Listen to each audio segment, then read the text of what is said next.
প্রথমেই বলি এই ভিডিওটা আমার প্রত্যেক ভালোবাসার দাদা ভাই ও দিদি ভাইদের জন্য। তোমরা অনেকেই বারবার জানতে চেয়েছো আমার ছেলে এখন কেমন আছে। আমি তোমাদের কমেন্টের রিপ্লাই দিয়েছি, তোমরা হয়তো নোটিফিকেশন দেখতে পাওনি, তার জন্য এই ভিডিওটা করা। আসলে আমার ছেলে পড়ে গিয়ে হাত ভেঙে গেছিল, তো ওর হাতের অপারেশন হয়েছে।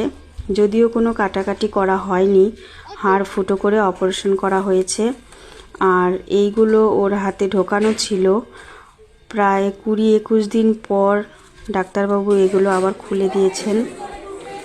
তো ঠাকুরের আশীর্বাদে ও তোমাদের শুভকামনায় আমার ছেলে এখন মোটামুটি ভালোই আছে।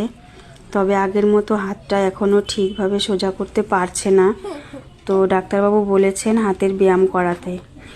আর আগের মতো স্বাভাবিক হতে একটু তো সময় লাগবেই। ভগবানের কাছে আশা রাখছি ধীরে ধীরে সব ঠিক হয়ে যাবে। আর ছেলেকে সবসময় চোখে চোখে রাখতে হয়, তাই একদমই টাইম মেনটেন করতে পারছি না।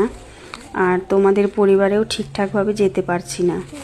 তো আমার প্রিয় বন্ধুরা সবাই কেমন আছো?